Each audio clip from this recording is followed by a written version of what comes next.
The morning sunlight spilled through the kitchen window, catching dust motes in its golden rays, and for a moment everything seemed normal. I had poured him a cup of coffee, just the way he liked it, black, no sugar, and set it on the table with a small smile. He barely looked up from his phone, scrolling endlessly through news I didn't care about. That had become our routine, me trying to reach him elsewhere, always somewhere I couldn't touch. I pushed my unease down. Maybe it was just a bad night. Maybe his silence was nothing personal, but the envelope sitting on the counter made my stomach twist. It wasn't addressed to him, it was addressed to me. I picked it up, hesitating. The paper inside was crisp, official, stamped with letters that made my heart falter. Legal notice. My hand shook slightly as I unfolded it, and then I heard him, that familiar cold tone that had slowly crept into our marriage over the years. "You can't afford a real lawyer," he said, not looking up, his eyes glued to the phone screen. I froze. My fingers tightened around the edges of the paper. My breath caught in my throat. The words hit harder than any punch, harder than any fight we had ever had. They weren't just cruel, they were calculated. I stared at him, my mind trying to process. Can't afford a real lawyer. Did he really think that would crush me? That I would cower? That I would beg for mercy like some character in a tragic story? I wanted to laugh, but it came out as a bitter sob. The notice in my hands screamed betrayal. It wasn't just about money. It was about trust, about years spent building a life together, only to have him reduce me to some powerless figure, incapable of defending myself. I felt the ground beneath me shift, the foundation of our marriage cracking into something unrecognizable. For a long moment, neither of us spoke. The only sound was the quiet hum of the refrigerator and the occasional car passing outside. I could see the smirk forming on his lips, the satisfaction in his eyes. He thought he had won before the battle had even begun. But something inside me refused to break. My chest tightened not with fear, but with fury. The kind of fury that simmers quietly before exploding in a way that leaves no doubt. I had been dismissed, underestimated, and ridiculed, but I wasn't powerless. Not yet. I sat down at the kitchen table, the papers spread before me. I didn't know the details yet, but I would. Every number, every clause, every loophole. I would understand them all. And I would find a way to turn them to my advantage. His voice broke my thoughts again. "Honestly, you always overreact. Just sign it and we'll move on. Move on. Move on." My fingers curled into fists. Overreact? He had no idea how sharp my mind could be when pushed to the edge. How calculated I could become when everything I loved was threatened. How precise I could be when I decided it was time to fight. I didn't answer. I didn't need to. I stared at the papers as if staring hard enough could burn the words into my memory, could transform my confusion and hurt into something powerful. And in that quiet, simmering moment, a plan began to take shape, not yet fully formed, but alive. A single thought echoed in my mind. One call is all it will take. The betrayal cut deep, but beneath it, I felt the first stirrings of something dangerous and beautiful, resolve. And as he sipped his coffee, smug and unaware, I let myself smile faintly, almost imperceptibly. He thought he had stripped me of power. He had no idea how far I was willing to go. The morning light filtered through the curtains, soft and golden, but it did nothing to ease the tight knot in my chest. I had just poured him his coffee black, no sugar, just the way he liked it, and set it on the table. He didn't look up. His eyes were glued to the phone, scrolling through a world I didn't belong to, a world that didn't seem to include me anymore. It had become our ritual, me trying, him retreating. I forced a smile, telling myself it was just another morning, another chance to bridge the distance between us. But the envelope on the counter stole that illusion. My name was on it, neat and official. I picked it up, fingers trembling, and unfolded the paper inside. Legal documents, my heart stuttered. I had imagined confrontations, arguments, even betrayal. But seeing the truth in black and white was different. It was real, and then he spoke, like a knife slicing through the fragile calm. "You can't afford a real lawyer," he said, without looking up, his voice cold and sharp. I froze. The words didn't just sting. They landed with the weight of a verdict. My hands tightened around the paper. My mind reeled. Was this cruelty or arrogance? Did he truly think he could break me with a single line? dismiss my worth, my intelligence, my very existence. I wanted to scream, I wanted to cry. Instead, I just stared, the paper trembling in my grip. The envelope wasn't just a legal notice, it was a declaration. A declaration that he saw me as powerless, irrelevant, incapable. Years of marriage distilled into a sneer and a sentence. For a moment, everything stopped.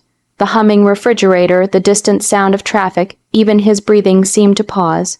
Then I saw it, the smirk on his face, the quiet satisfaction that he believed he had already won. But beneath the shock, beneath the hurt, something stirred. A slow, burning fire. It wasn't just anger, it was clarity. I had been underestimated, demeaned, dismissed, but I wasn't defeated. Not yet, not ever.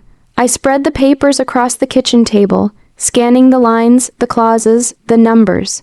Confusion gave way to calculation. Every detail was a potential weapon. Every loophole, every omission could be turned in my favor. I didn't know how yet, but the seed of a plan had been planted. He leaned back in his chair, sipping his coffee, as if nothing had happened. "Honestly, you always overreact," he said. "Just sign it and we can move on."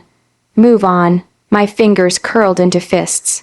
Overreact, he had no idea what I was capable of when pushed to the edge. How precise my mind could become when fueled by betrayal. How meticulous my revenge could be if I chose it. I didn't answer. I didn't need to. I let my gaze linger on the papers, letting the words sink in. They were more than a threat. They were a challenge, and I intended to meet it. A single thought settled in my mind, quiet but unyielding. One call is all it will take. Betrayal had cut deep, but it had also lit a fire. And as he continued to sip his coffee, smug and unaware, I allowed the faintest, imperceptible smile to curl on my lips. He thought he had stripped me of power. He had no idea how far I was willing to go. The woman he thought was weak was already awake. And she was dangerous. The quiet in the house was deafening. Every tick of the clock on the wall seemed to echo louder than his smug confidence. I had spent weeks, no, months preparing, studying the papers, tracing the numbers, noting every weakness, every oversight he had assumed I would never notice. And now, at last, it was time. I picked up my phone and stared at the screen, my fingers hovering over the keypad. One number, one call, that was all it would take. One call to shift the balance, to turn the tables on the man who had spent years trying to convince me I was powerless. My heart raced, but it wasn't fear, it was anticipation. I dialed. The line rang once, twice, 3 times. Then a calm, authoritative voice answered. "Yes, hello," I said, my voice steady, colder than I had expected. "I need your help, and I need it fast." There was a pause, and then a soft chuckle. I've been waiting for a call like this. Relief and satisfaction surged through me. He had been expecting hesitation. He had been expecting desperation. But I had neither. I was ready, prepared, precise. I laid out the situation carefully, each word measured. Not too much, not too little. I watched the papers on my table, feeling the quiet power in my fingertips. Every detail I shared, every clause I highlighted, painted a picture of a man who had overestimated himself and underestimated me. By the time I hung up, I felt lighter. A sense of control I hadn't known in months settled over me like a cloak. I no longer felt like the cornered, powerless wife. I felt like a strategist, a player moving her pieces across a board that had been tilted against her for far too long. It wasn't immediate, of course. The shift wouldn't happen overnight, but I could feel it already, like the first tremors before an earthquake. I knew the storm was coming, and I was ready. And then I heard him in the kitchen, humming, completely unaware. He leaned against the counter, coffee in hand, his expression smug. "What are you doing?" he asked, curious, maybe even slightly mocking. "Nothing," I said softly, and he raised an eyebrow, but I didn't need to explain. He couldn't see it yet, but the balance of power had already begun to tilt. I let him think he was still in control. Let him smile, let him sip his coffee, let him believe the fight was over. Because the truth was far more delicious. Every call, every move I had made had been precise. And the real game, the one he had no idea I had been playing, was only just beginning. I could feel the weight of anticipation coiling in my chest, tight and ready to spring. I allowed myself a small smile, a private triumph. The law, the contracts, the numbers, they were my allies now, tools I wielded with care. And soon, very soon, the man who had laughed at me, who had tried to diminish me, would realize that his arrogance had been his undoing. I looked down at the papers again, tracing the lines with my finger. Everything was in place, every detail accounted for.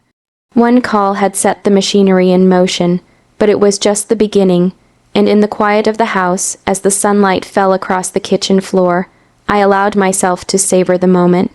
I was no longer the one who feared, the one who waited, the one dismissed. I was in motion now. I was dangerous. I was ready, and the reckoning, sweet, inevitable, and satisfying, was coming. The day finally arrived. I had rehearsed it in my mind countless times, but nothing could match the sharp thrill of reality. The papers sat before me, neatly stacked, every loophole highlighted, every number cross-checked. My lawyer, brilliant and composed, had already reviewed everything. She was ready, I was ready. He didn't know it yet. He still thought he had the upper hand, still thought he had humiliated me into submission with that careless, cruel phrase, "You can't afford a real lawyer." He didn't see me as a threat. That had been his first mistake. The first call came through to him. A reminder of a meeting he hadn't prepared for, an audit he hadn't anticipated. I watched from the quiet of my study as panic flickered across his face. He tried to mask it with a smug grin, but the lines around his eyes betrayed him. The ground was shifting beneath his feet, and he hadn't even realized it yet. Then came the second call. The lawyer, my lawyer, laying out facts, numbers, evidence, all meticulously prepared to expose the cracks in his confidence and his finances. I saw him stiffen, his voice faltering for the first time in years. I didn't gloat, at least not aloud. That was the beauty of it. The satisfaction was silent, profound, perfect. Every claim he had tried to make, every attempt to diminish me, crumbled under scrutiny. He had assumed my ignorance, my passivity, but the truth was far more powerful. I had studied, I had planned, I had waited, and now the scales of justice, long tipped against me in his mind, were finally balancing. The final confrontation was quiet, but devastating. He sat across from me, the papers between us, and for the first time he seemed small. The arrogance had drained from his posture, the certainty from his tone. He tried to argue, tried to charm, tried to twist the narrative in his favor. But every word he spoke, every objection he raised, was countered with precision. I didn't shout, I didn't cry. I simply let the facts speak for themselves, and when the agreement was signed, when the numbers finally told the truth, I felt a lightness I hadn't known in years. Not vindictive joy, not cruel triumph, but clarity. I had reclaimed my power, my dignity, my life. The man who had mocked me, who had tried to cage me with arrogance and control, had no choice but to face the consequences of his own hubris. I walked out of that meeting feeling taller, stronger, unshakable. Each step echoed the journey I had endured, the betrayal, the heartbreak, the quiet nights spent plotting, the careful orchestration of a plan only I could execute. Every humiliation he had ever hurled at me had been transformed into fuel for my empowerment. Outside, the sunlight felt different. Brighter, warmer. I breathed it in, savoring the freedom I had won not with brute force, but with patience, intelligence, and unwavering resolve. I didn't need revenge to feel satisfaction. The real triumph was in my transformation. The woman who had been dismissed, underestimated, and belittled had risen. She was fierce, she was capable, and she was unstoppable. And as I stepped away from that chapter of my life, leaving him to grapple with the consequences of his arrogance, I allowed myself a small, private smile. It was sweet not because he had lost, but because I had found myself. The past had tried to define me. The betrayal had tried to break me, but the truth I had fought for, planned for, and claimed, was that I was stronger than anyone had ever believed, and I would never be underestimated again.